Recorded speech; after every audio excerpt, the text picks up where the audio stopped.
en efecto, yo quisiera llamar la atención, y ese es el motivo, digamos, el objetivo de mi presentación, de la importancia de hacer más análisis a nivel micro, partiendo de lo sectorial y lo micro para poder entender cuáles son los efectos, porque los efectos no son generalizables a todos los sectores. Para empezar mi presentación quisiera hacer algunas referencias a temas más generales. Yo creo que algo muy importante de STLP vale para el TPP, perdón, para el acuerdo que se está negociando en la Unión Europea y Estados Unidos, o sea, para el transatlántico. O sea, esos acuerdos implican profundización de las reglas existentes, y eso no es menor. O sea, las reglas que conocemos hoy, ya sea TLCAN, por ejemplo, que firmó México, Canadá, Estados Unidos, esas reglas fueron poco a poco modificadas en el sentido de actualizadas, profundizadas con mucha economía política detrás, o sea, sectores están interesados en profundizar y cambiar reglas, pero las reglas no son estáticas, y muchas de esas reglas responden a intereses que evolucionan en términos de productividad, de producción, de empresas, mucho más rápido que lo que los países pueden reaccionar. Pensemos en que este acuerdo, por ejemplo, incluye reglas que no pensábamos hace 25 años, en materia de Internet, en materia de uso de datos, de proveedores de Internet, quién maneja los datos, quién los controla, cuál es la privacidad. Esos son temas nuevos que no estaban antes, y por lo tanto no es menor que existan acuerdos nuevos que vayan actualizando las reglas. El acuerdo tiene, por supuesto, una serie de capítulos tradicionales de todo acuerdo comercial, de solución de controversias, propiedad intelectual, acceso a mercados, servicios, etc. Pero tiene capítulos totalmente nuevos. Empresas estatales, por ejemplo. Yo no sabría decir si eso está pensado para algún país o no, pero ciertamente Vietnam, que es un socio del acuerdo, tiene empresas estatales, y el acuerdo comienza a regular empresas estatales. Tiene un capítulo importante de coherencia regulatoria, sobre inversión, sobre solución de controversias de inversión, Estado, inversionista, sobre propiedad intelectual, profundiza reglas de propiedad intelectual, reglas de derechos laborales, derechos ambientales. En realidad, el acuerdo proporciona un set de nuevas reglas que es importante tenerlas en cuenta. Otro elemento importante que tienen los acuerdos, no solamente a nivel de generar nuevas reglas, es que son un importante incentivo, es un instrumento importantísimo para motivar inversiones y canalización de comercio. ¿Qué quiero decir con eso? Desde que se comienza a negociar un acuerdo, las empresas comienzan a buscar aliados, comienzan a medir costos y comienzan a buscar nuevas rutas de comercio para su producción. Por supuesto que eso está vinculado con todo el desmantelamiento de las cadenas productivas a nivel global. Eso lo ha acelerado aún más. Eso significa que los acuerdos comerciales están profundamente vinculados a cadenas globales de producción. Y en ese sentido, yo discrepo con lo que mencionaba antes Enrique. Sí es importante que México esté, y muy importante. ¿Por qué? Porque no estar significa que algunas de esas cadenas en las que México participa podrían irse a otra parte.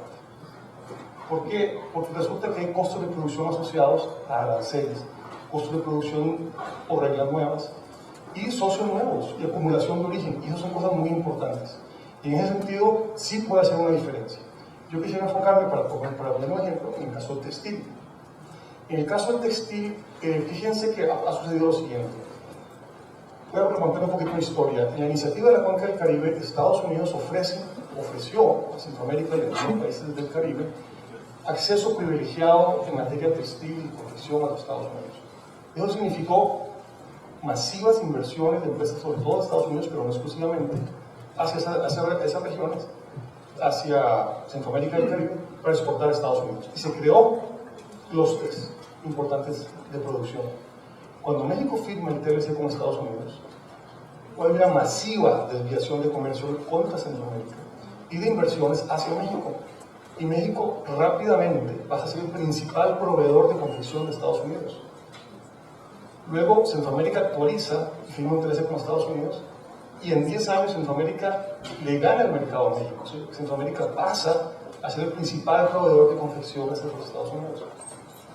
Bueno, en los últimos 15 años ya no es ni México ni Centroamérica, es Vietnam, sin TLC. O sea, Vietnam ha logrado quitar esa cuota de mercado, específicamente en esos nichos estamos hablando de algunos capítulos el 60-65, en materia de confección, sin TLC.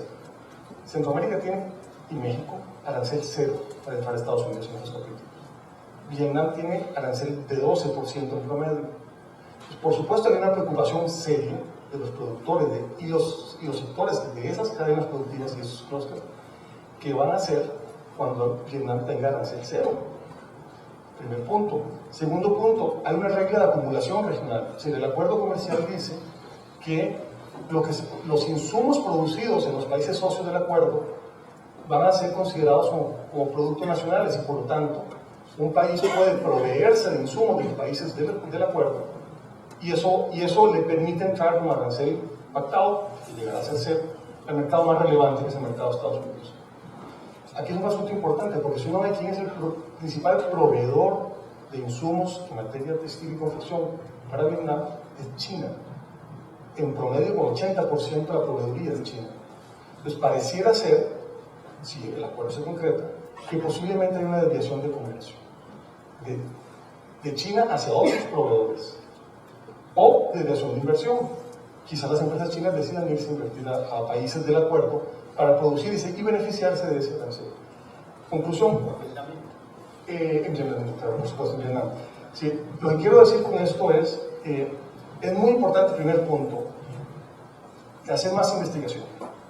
Investigación a nivel sectorial, incluso a nivel micro, a nivel de firma, porque no todos los sectores son iguales.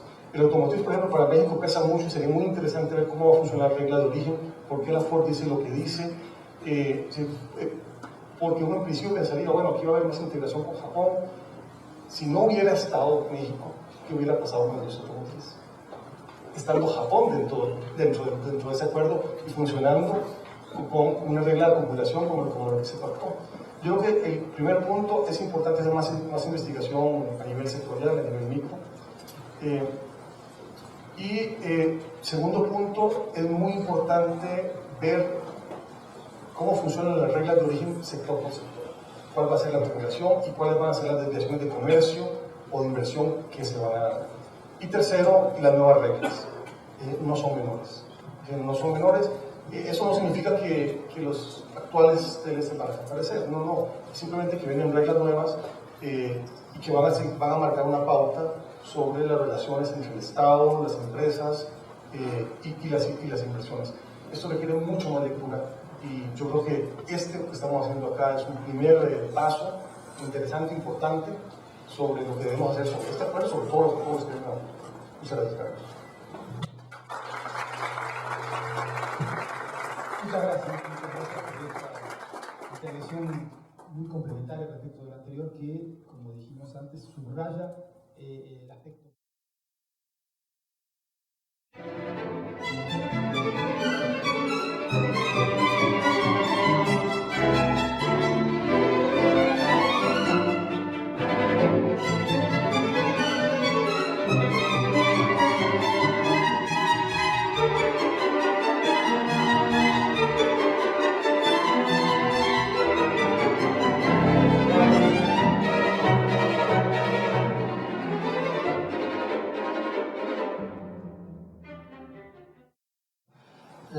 En primer lugar, los nuevos tratados consideran que el comercio es importante, pero la inversión es mucho más mayor que cuidado.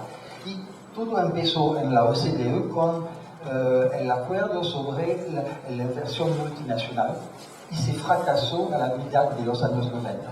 Y con el fracaso del OMC, con la reducción de la tasa de crecimiento del comercio, es una nueva onda en la cual se va a tratar de organizar todos los obstáculos fuera de los aranceles, el rol del sector público, los derechos intelectuales, se va profundizándose el método de solución de los conflictos, de tal modo que la segunda observación, en Europa, la pregunta es la siguiente: ¿va a sobrevivir el modelo europeo o no si el acuerdo se concretiza? Y la idea es que, por ejemplo, vamos a tomar la economía la más competitiva, que es Alemania. Si uno se aplica a los mismos tratados transatlánticos y asiáticos, se puede decomponer las fuentes de competencia estructural de Alemania, de tal modo que hay un problema. El problema es, por los americanos, todas las instituciones específicas de Alemania, por ejemplo, la capacitación, son obstáculos a la libre competencia. De tal modo que el debate es, ¿va a resistir o no el estado de bienestar y el estado público? Tercera observación, hay una gran diversidad de las posiciones de los países. Si yo soy en el norte de Europa, pueden competir con Estados Unidos sin problema. Si yo soy en el sur de Europa, los países como Grecia, Italia, van a competir con bajos salarios. Y hay una tercera Europa, de Europa oriental, en el cual se articulan con el dinamismo de Alemania. De tal modo que la pregunta para ellos, ¿va o no fracasarse el modelo alemán si hay este trato? El cuarto punto es el grado de autonomía. Lo que me interesa mucho comparando los dos tratados, en el caso del tratado transatlántico, tengo la idea que el iniciador fueron los Estados Unidos y los pequeñitos estados tienen que cumplir. En el caso de Europa, a pesar de la gran dificultad de conseguir una posición común con 27 países, hay una idea, ¿sirve o no sirve a la economía europea este tratado? Y la opinión pública es muy dividida y la democracia desempeña un gran papel en el hecho que se puede o no se puede. El quinto punto, si yo estoy observando la economía mundial, es mi profesión, de macroeconomista, creo que el proceso histórico no se da con Estados Unidos, se va con China, porque China es la matriz de la nueva división del trabajo de todas las multinacionales. De tal modo que los otros tratados son métodos para tratar de cumplir con el dinamismo de China, que está cambiando totalmente la relación de las multinacionales. Y en este sentido, porque es tan importante de cuidar a China, porque China tenía una posición como la India excepcional. Voy al mercado mundial si va a beneficiar mi modo de desarrollo. De modo que hay una simetría. Voy a aceptar las reglas nuevas si propician mi modelo. Al opuesto, hay pequeñitos países en el cual hay que aceptar las reglas y tratar de conseguir nichos para tratar. Y en la mitad hay los países como Japón, como Alemania, que son de tamaño medio. Tienen un poder, pero no tienen el poder de conseguir nuevas reglas. Y creo que la gran pregunta hoy es la diferenciación creciente. Si uno observa bien, el riesgo de reprimarización de América Latina es severa, porque con la articulación con China es muy difícil que imaginar una reindustrialización. Observa las dificultades no solo de Argentina, no solo de Venezuela, pero de Brasil, que era un poder. De modo que hay que cuidar la compatibilidad de estos tratados, mismo si no cambian todo, con el régimen doméstico. Y voy a acabar con un chiste. No soy especialista de América Latina, pero cuando me fui leyendo el tratado y algunos estudios del impacto, y coincido con Enrico, es muy pequeñito, ¿por qué tan pequeñito? Y si voy a resumir en un sentido, que es el tratado transpacífico, es del clan plus Japón plus confetis. Confetis son pequeñitos países, y que son Vietnam y Malasia. Es el todo.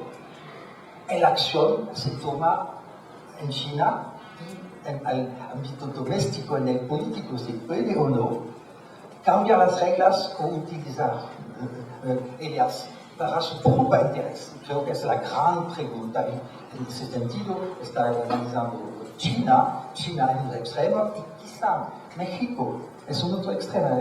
Hay que cumplir tanto con las reglas de Estados Unidos que se decompone el modo de desarrollo. Y mi temor, como macroeconomista, es que se va a consolidarse un régimen en el cual la flexibilidad de los salarios y los bajos salarios no compiten a nivel mundial, que no es un futuro muy próspero, vaya a obstacular, no sé si se hace en castellano, la recomposición de alta valor agregada y de dinamismo y de recomposición. Disculpen por el pesimismo europeo.